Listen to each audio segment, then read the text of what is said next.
This presentation is called Work of Air number 5, a continuation of the winds chart. So the winds that blow towards the equator blow more or less regularly all year long, these winds. For this reason, they are called steady winds or trade winds. They blow steadily all year long. And these steady winds, like I just said, are also called trade winds. They blow constantly all year long towards that equator. And a lot of early trading that was done took place via sailing vessels from one place to another. Those traders took advantage of these steady winds to get from one place to another in a steady pace of time. So these winds became known as trade winds. Many of the early explorers also took advantage of these as they traveled from one continent to another in their explorations. The winds that blow towards the poles, right here, the winds that blow towards the poles do not blow like this, so steadily and regularly like those trade winds.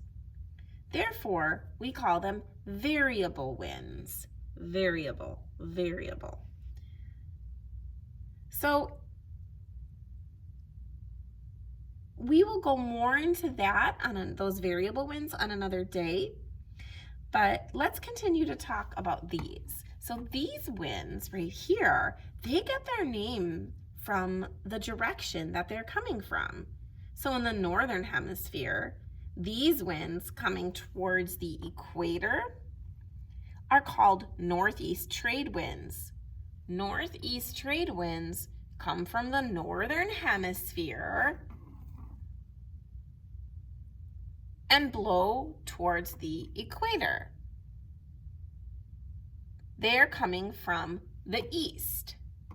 So we call them the northeast trade winds. In the southern hemisphere, the steady winds or trade winds going towards the equator, you probably can guess what we call these. What these became named. Yes, the southeast, because they're coming from the east and from the south. The southeast trade winds. Well, in the northern hemisphere, there are variable winds called stormy westerlies. And these stormy westerlies, they point up. These are variable winds. And why do you think they have that name? Stormy westerlies. Yeah, they come from the west and they bring up most of our storms. Stormy westerlies are variable winds that are in the northern hemisphere and point up. And they are what bring us most of our storms. Pointing up. See how they're pointing up right there? Up, up. The air is going up. That's what we mean by pointing up. The air is going up. Well, in the areas in the tropics where the air is coming down, see right here where the air is coming down, this one's coming up, but this one's coming down at the tropic line, the northern tropic and southern tropic line, the wind is coming down. In these areas in the tropics, these are very interesting, where the air is coming down, the air is not blowing a lot from side to side like we see here. It's more or less going straight up and down. The hot air is just rising straight up. So there's another term you might be interested in knowing about. These are called areas of calm. And these are the areas where the winds are not blowing because the air is going more or less straight up and down. Now, what do you think might happen to these sailing vessels? All those sailing vessels for those using those trade winds. What happens when they got to an area of calm? Yeah, not looking good, is it? If you don't have wind and you're sailing with a ship, do you think you're going anywhere? So along the equator, where the air is moving up, there is also a lot of movement from side to side. And when this happens along the equator, there is a special name called the doldrums. And the doldrums are near the equator here. Have you ever heard of this before? Doldrums?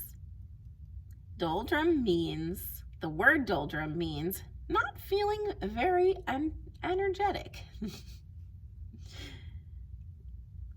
So if you were one of those ships, it probably wasn't looking good for you. Well, along the 40-degree south latitude line, the winds blow with a great deal of speed. I wonder why that is.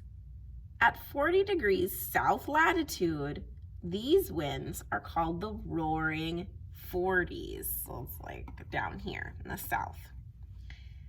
Maybe you can look at a globe or an atlas and figure out why that happens here. In the northern hemisphere, near the Tropic of Cancer, there is an area called the Horse Latitudes. And I wonder why it got that name. If you're interested in those horse latitudes, check out the link on below in the description of this video. I have an article that's on the back of this chart, but it won't be for you. But I have a little article here that talks about why the horse latitudes got their name.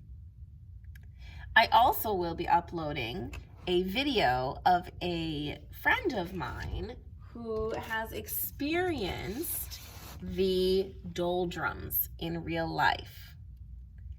Check out those videos and have fun.